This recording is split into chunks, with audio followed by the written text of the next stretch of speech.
에베소서 5장 15절에서 17절 말씀입니다. 제가 가진 성경으로 신약 성경 315페이지입니다. 신약 성경 315페이지 에베소서 5장 15절에서 17절 말씀 제가 봉독해 드리겠습니다. 그런즉 너희가 어떻게 행할지를 자세히 주의하여 지혜 없는 자같이 하지 말고 오직 지혜 있는 자같이 하여 세월을 아끼라. 때가 악하니라. 그러므로 어리석은 자가 되지 말고 오직 주의 뜻이 무엇인가 이해하라. 아멘. 우리 옆에 분들과 인사합시다. 만나서 반갑습니다. 예, 다시 한번 인사합시다. 오늘도 큰 은혜 받읍시다. 오늘 우리가 읽은 말씀을 통해서 지혜로운 자의 삶의 원리, 지혜로운 자의 삶의 원리라는 제목으로 함께 은혜의 말씀을 나누기 원합니다.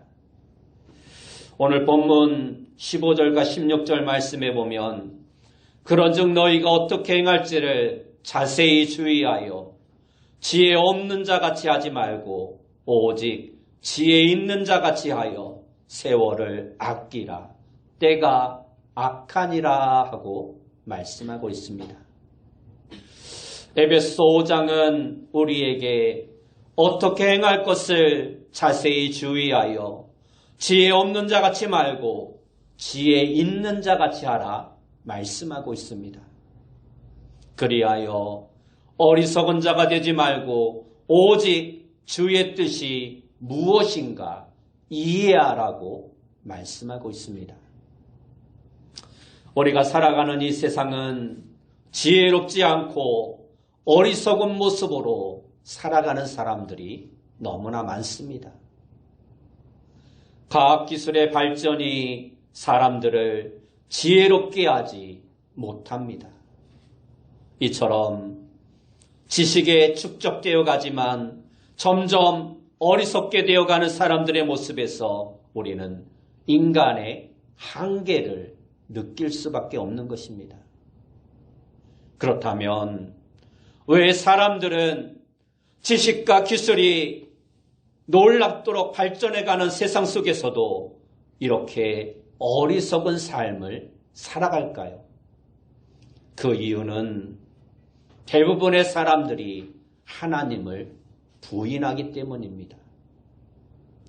그러므로 우리가 알 수 있는 것은 세상에서 가장 어리석은 자는 하나님을 부인하는 자라는 것입니다.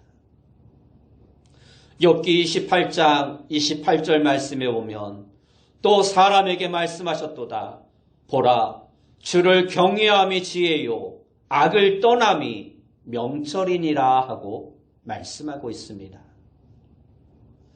사람은 이 세상에 태어나는 순간 어리석은 자로 태어납니다. 잠언 25장 15절 말씀에 보면 아이의 마음에는 미련한 것이 얽혔으나 하고 말씀하고 있습니다. 이 말씀은 사람은 어릴 때부터, 즉 태어날 때부터 어리석다라는 것입니다. 왜 그럴까요? 그것은 바로 우리가 이 세상에 태어날 때부터 죄인의 모습으로 태어나기 때문입니다. 사람의 관점으로는 어리석은 자는 책임지는 행동을 하지 않거나 미성숙한 모습을 보이는 자들을 말하는 것으로 생각할 수 있습니다. 그러나 성경은 하나님을 떠나서 살아가는 자를 가장 어리석은 자라 말씀하고 있습니다. 시편 14편 1절 말씀에 보면 어리석은 자는 그 마음에 이르기를 하나님이 없다 하는도다. 그들은 부패하고 그 행실이 가증하니 선을 행하는 자가 없도다 하고 말씀하고 있습니다. 지혜로운 사람은 하나님의 뜻 안에서 지혜롭게 살아가지만 어리석은 자는 하나님이 없다고 부인하는 자들을 말하는 것입니다. 어리석은 자는 이처럼 하나님을 부인하기에 자신이 삶의 주인이 되려고 합니다. 그래서 성경에도 보면 미련한 자는 자기 행위를 바른 줄로 여긴다라고 말씀하고 있습니다. 하나님을 부인하는 자는 자신이 중심이 되기에 자기의 행위를 늘 옳게 생각하는 것입니다. 자기 행위를 바른 줄로 여기는 것은 자신의 눈에 옳다고 여기는 것입니다. 그러나 지혜로운 사람은 하나님의 뜻을 자신의 삶의 기준으로 삼고 살아갑니다. 또한 미련한 자는 하나님을 부인하기에 죄를 가볍게 여깁니다. 홈리와 비느하스는 어리석었기에 하나님 앞에서 범하는 죄를 가볍게 생각했던 것입니다. 이 세상은 하나님을 부인하며 살아가기에 온갖 죄를 범하며 살아가고 있습니다. 그러므로 지혜자와 미련한 자의 차이는 하나님을 경외하는가 그렇지 않는가에 달려있는 것입니다. 지혜로운 자는 하나님을 경외하는 지식으로 살아가지만 미련한 자는 하나님의 지혜와 훈계를 멸시하며 살아가는 것입니다. 이와 같이 하나님을 멸시하는 어리석은 자는 재앙을 만나게 될 수밖에 없는 것입니다.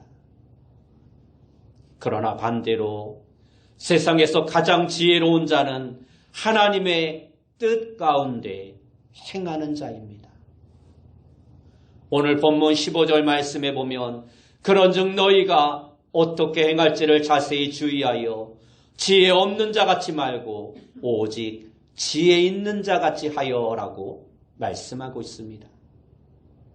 우리는 어떻게 어리석음을 버리고 참된 지혜를 얻을 수 있을까요? 우리가 지혜를 얻을 수 있는 방법은 오직 한 가지 방법, 바로 하나님의 말씀인 성경을 통해서입니다. 디모데후서 3장 15절 말씀에 보면 또 어려서부터 성경을 알았나니 성경은 능히 너로 하여금 그리스도 예수 안에 있는 믿음으로 말미암아 구원에 이르는 지혜가 있게 하느니라 말씀하고 있습니다. 지혜는 하나님의 말씀을 아는 참 지식인 것입니다. 그리고 진리는 모든 믿는 자에게 구원을 주는 참된 지혜인 것입니다. 그러므로 사람이 어리석음에서 벗어나는 유일한 길은 하나님의 말씀을 통하여 구원을 받아 하나님의 자녀가 되는 것입니다. 하나님의 자녀가 된 자는 하나님의 말씀을 배워서 삶에 그것을 적용하며 살아갑니다. 우리는 하나님의 말씀을 배운 대로 삶에서 실천하는 삶을 살아가는 자가 되어야 합니다. 성경은 두 가지의 삶의 목적을 우리에게 제시하고 있습니다. 하나는 구원에 이르는 길이고 또 다른 하나는 구원받는 자가 어떻게 이 땅에서 살아가야 하는가 하는 것입니다. 그러므로 지혜로운 자는 하나님께서 주신 이 삶의 원리를 통하여 그 삶의 원리를 배우며 살아가는 것입니다. 사도 바울은 아직 어둠 가운데 있는 자들은 그리스도의 비친 복음을 듣고 잠에서 깨어 일어나라고 권면하였습니다. 오늘 본문 앞에 14절 말씀에 보면 그러므로 이르기를 잠자는 자여 깨어서 죽은 자들 가운데서 일어나라. 그리스도께서 너에게 비추시리이다 하셨느니라 말씀하고 있습니다. 그리고 이제 잠에서 깨어 일어난 자들은 지혜롭게 행하는 것을 배워야 합니다. 그러면 우리가 어떻게 해야 지혜 있는 자의 삶을 살아갈 수 있을까요? 우리의 지혜의 원천은 책이나 무슨 훌륭한 세미나나 인터넷에 나오는 어떠한 사람의 성공 스토리에 있지 않습니다.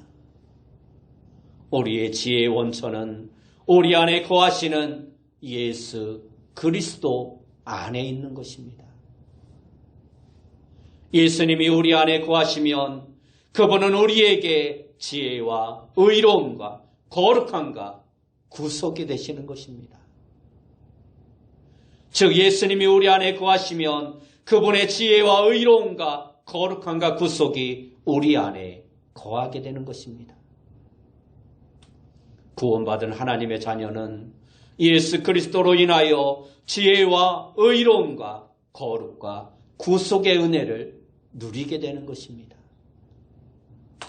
골로새서 2장 2절과 3절 말씀에 오면 하나님의 비밀인 그리스도를 깨닫게 하려 함이니 그 안에는 지혜와 지식의 모든 보화가 감추어져 있느니라 말씀하고 있습니다. 이 말씀을 보면 예수 그리스도는 우리에게 오셔서 구원의 은혜를 주실 때 지혜와 지식의 보화까지 함께 주신다라고 말씀하고 있습니다. 에베소서 1장을 보면 예수 그리스도의 은혜의 풍성함을 따라 그의 피로 구속함을 받은 우리는 하나님께서 지혜와 총명을 넘치게 해주신다라고 말씀하고 있습니다. 이처럼 하나님께서는 우리를 구원하실 때 우리에게 모든 지혜와 총명을 넘치게 해주십니다. 우리의 구원은 하나님이 성령으로 기름 부으셔서 모든 것을 아는 지혜를 주시는 것입니다. 다시 말해서 예수 그리스도를 통하여 얻는 구원에는 하나님이 주신 지혜까지 포함되어 영적인 것을 분별하며 하나님의 뜻대로 살아가는 통찰력을 우리에게 주시는 것입니다. 우리는 더 이상 세상과 같이 하나님을 부인하며 살아가는 어리석은 자가 아니기 때문에 하나님이 주신 지혜로 지혜롭게 살아가는 것입니다. 우리는 항상 하나님의 사람으로 어떻게 행할 것을 자세히 주의하며 살아가야 합니다. 우리도 전에는 어리석은 자의 삶을 살았습니다. 그러나 우리가 구원받은 이후에는 이러한 옛사람의 어리석은 행실을 모두 벗어버리게 되었던 것입니다. 우리가 어리석은 행실을 버릴 때 하나님이 주시는 지혜의 삶을 살아갈 수 있는 것입니다. 이어서 하나님의 뜻 가운데 행하여 지혜를 얻은 자는 세월을 아끼며 살아가는 자가 되어야 합니다. 오늘 본문 16절 말씀에 보면 세월을 아끼라 때가 악하니라 하고 말씀하고 있습니다. 우리가 지혜로운 삶을 살아가는 비결은 하나님의 말씀대로 살아가는 것입니다. 그리고 우리가 하나님이 주신 시간을 잘 활용하는 것입니다. 하나님께서 우리에게 주신 선물은 시간입니다. 시간은 곧 우리의 인생을 말씀하고 있는 것입니다.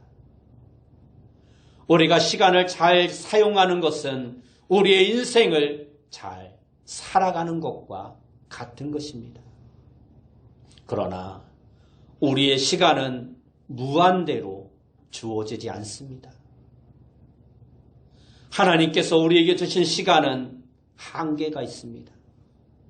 우리가 그 시간의 한계를 만나면 모든 인생에서 살아왔던 것을 내려놓고 주님께 돌아가야 하는 것입니다. 그러므로 우리는 하나님이 주신 제한된 시간 안에서 가장 가치 있는 일을 하며 살아가는 자가 되어야 합니다. 우리가 시간을 낭비하는 것은 인생을 낭비하는 것입니다. 그러나 지혜로운 사람은 하나님이 주신 시간을 결코 헛되게 낭비하지 않습니다. 사도 바울은 하나님께서 주신 삶의 여정에서 항상 최선을 다하는 삶을 살았습니다. 그래서 디모데후서의 말씀에 보면 내가 선한 싸움을 싸우고 나의 달려갈 길을 마치고 믿음을 지켰으니라고 고백하였습니다. 사도 바울은 구원받은 이후에 하나님의 부르심을 따라 마지막 순간까지 선한 싸움을 싸우며 믿음을 지키는 삶을 살아갔다고 고백하였던 것입니다. 우리의 삶에도 시작이 있듯이 마지막이 있습니다. 우리의 삶은 자신의 생년월일을 말하고 있습니다. 그러나 우리의 마지막 날은 아무도 알 수 없습니다. 적어도 우리가 아는 것은 자신에게 주어진 그 시간의 마지막이 반드시 있다라는 것입니다. 하나님께서는 그분의 주권적인 섭리로 우리의 삶의 시간을 정하여 놓으셨습니다. 하나님이 허락하시는 우리의 시간은 영원하지 않습니다. 어찌 보면 우리가 살아갈 시간은 결코 길지 않은 것이 사실입니다. 나무를 심으면 수백 년을 살기도 하지만 사람의 수명은 100년을 넘기기 어렵습니다. 다윗은 시편 39편 4절과 5절에서 여호와여 나의 종말과 연한이 언제까지인지 알게 하사 내가 나의 연약함을 알게 하소서. 주께서 나의 날을 한 뼘 길이만큼 되게 하심에 나의 일생이 주 앞에는 없는 것 같사오니 하고 고백하였습니다. 이 말씀을 보면 다윗은 자신의 삶의 마지막과 그 생명의 길이를 깨닫게 하시기를 기도했습니다. 다윗은 자신의 인생이 손 넓이만큼만 된다라고 고백하였습니다. 우리에게 주어진 시간은 이처럼 손 넓이만큼 짧기에 우리는 항상 시간을 아끼며 시간을 소중하게 여기며 살아가는 자가 되어야 합니다. 성경은 우리의 생명은 잠깐 보이다가 없어지는 안개와 같다라고 말씀하였습니다. 이와 같이 우리의 인생은 안개와 같이 짧은 인생입니다. 잠깐 보이다가 없어지는 안개와 같은 것이 우리의 생명입니다. 아무리 좋은 집을 가지고 모든 사람이 부러워하는 미국 하와이에 살아도 여러분 뉴스를 통해서 보았듯이 하와이의 산불은 온 동네를 잿더미로 만들어버렸습니다.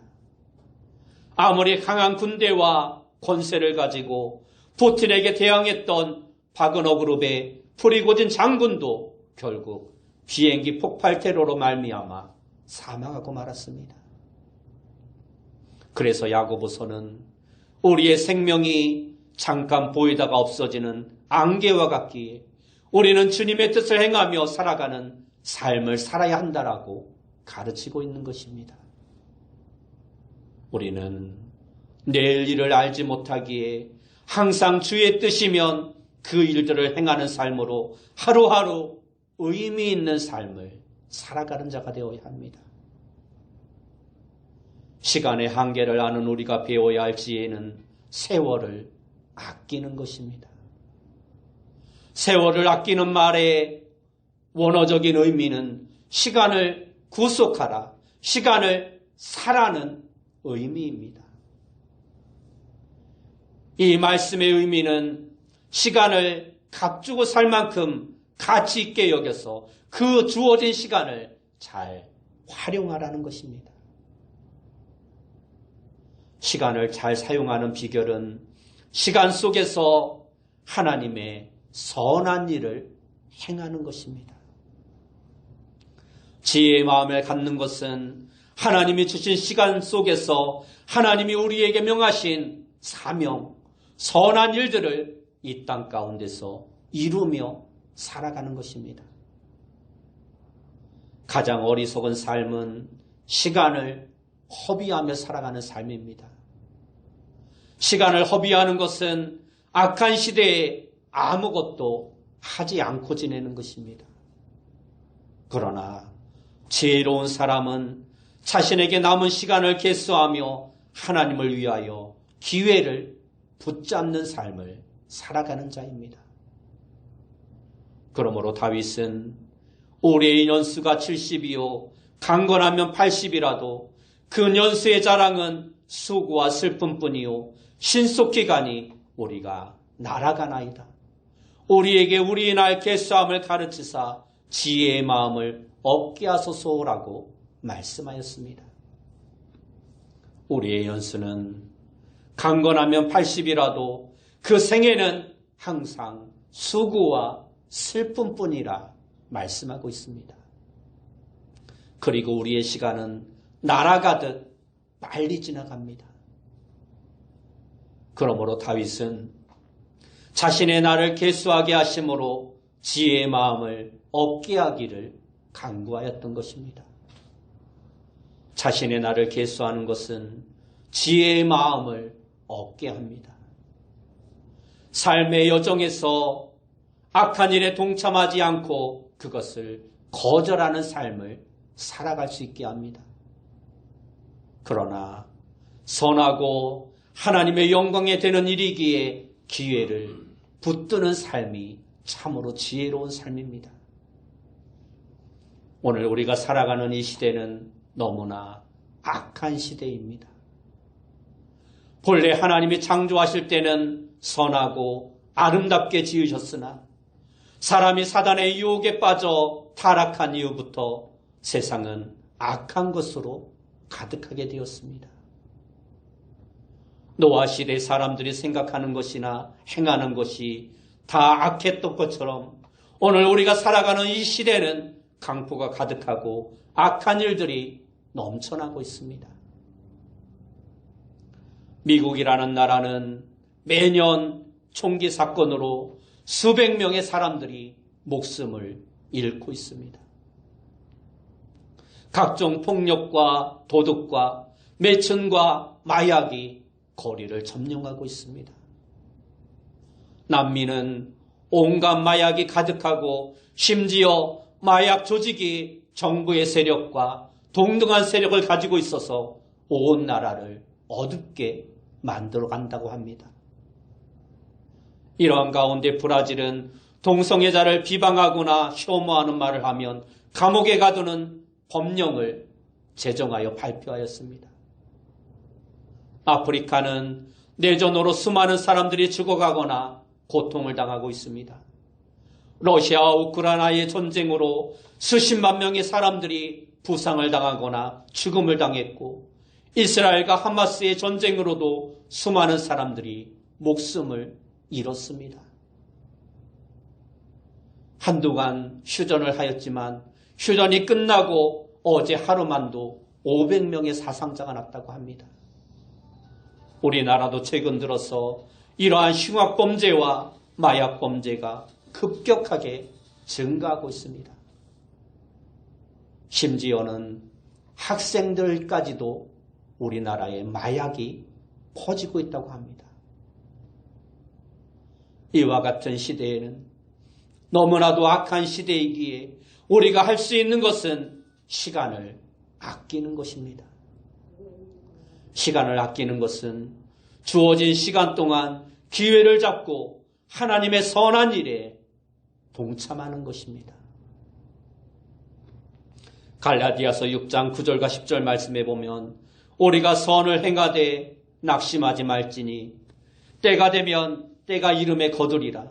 그러므로 우리는 기회 있는 대로 모든 이에게 착한 일을 하되 더욱 믿음의 가정들에게 할지니라 말씀하고 있습니다.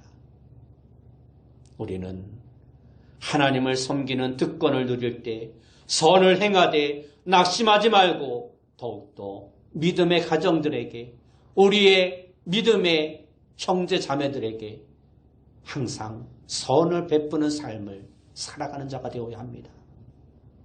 마지막으로 지혜로운 자는 자신을 향한 하나님의 뜻을 알아야 합니다. 오늘 본문 17절 말씀에 보면 그러므로 어리석은 자가 되지 말고 주의 뜻이 무엇인가 이해하라 말씀하고 있습니다. 우리는 늘 하나님의 뜻이 무엇인가를 깨닫고 아는 자가 되어야 합니다. 본문 17절 말씀에 보면 어리석은 자가 되지 말고 주의 뜻이 무엇인가 이해하라 말씀하고 있습니다. 로마서 12장 2절 말씀에도 보면 너희는 이 세대를 본받지 말고 오직 마음을 새롭게 함으로 변화를 받아 하나님의 선하시고 기뻐하시고 온전하신 뜻이 무엇인지 분별하도록 하라 말씀하고 있습니다.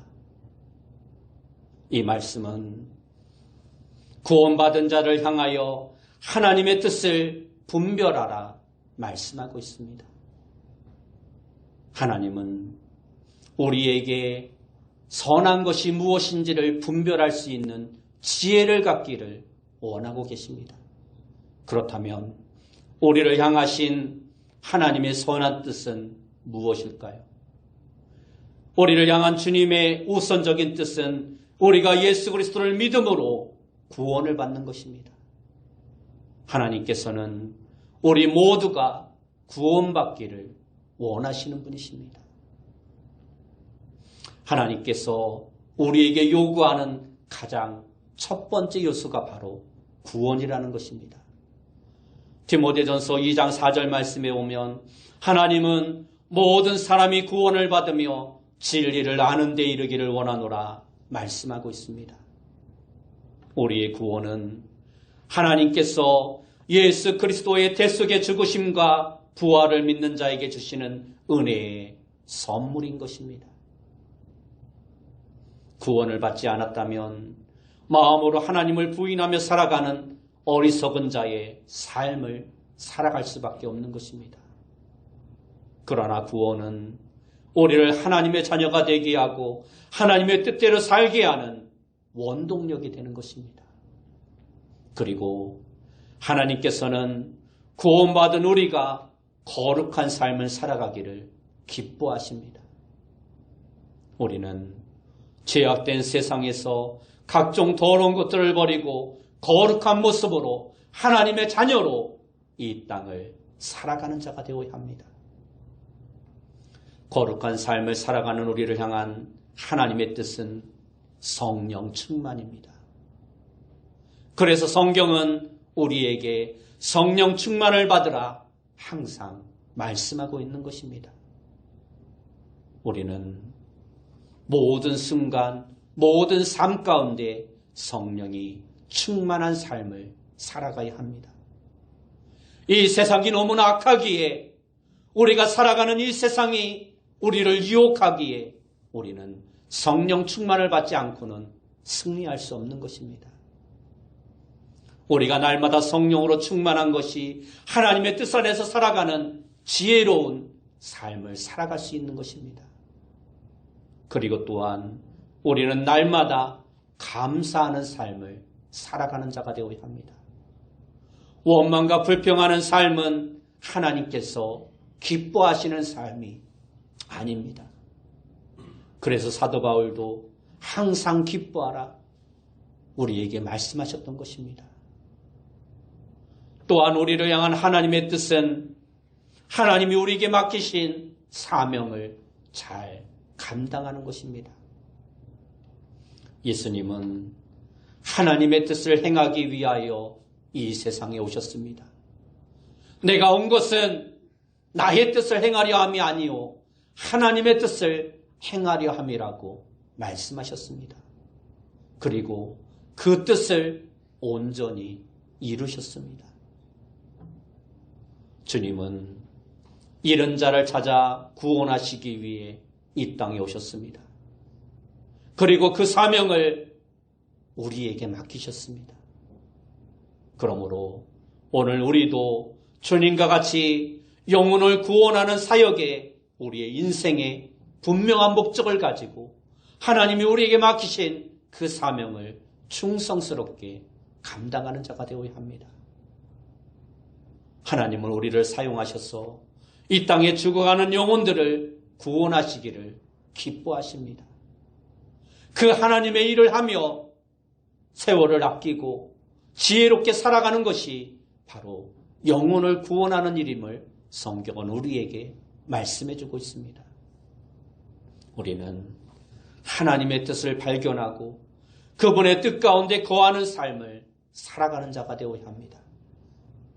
그것은 바로 우리가 어리석은 일을 버리고 하나님이 주시는 지혜로 이 죄악된 세상을 살아가는 것입니다. 여러분 모두가 오늘 말씀을 통해서 지혜로운 자의 삶의 원리를 깨닫고 하나님의 뜻 가운데 행하며 세월을 아끼며 우리를 향하신 주님의 뜻을 깨달아 우리에게 맡겨진 사명에 충성을 다하며 하나님을 기쁘시게 하는 삶을 살아가는 귀한 성도님들이 다 되시길 예수님의 이름으로 축원합니다. 기도하겠습니다. 사랑하는 주님 감사합니다. 오늘 우리가 살아가는 이 시대가 너무나도 악하기에 우리가 지혜로운 삶을 살아갈 수 있도록 인도하시고 늘 세월을 아끼며 하나님이 우리에게 맡기신 사명을 충성스럽게 잘 감당하며 살아갈 수 있는 자 되어줄 수 있도록 인도하여 주옵소서. 예수님의 이름으로 기도드리옵나이다. 아멘.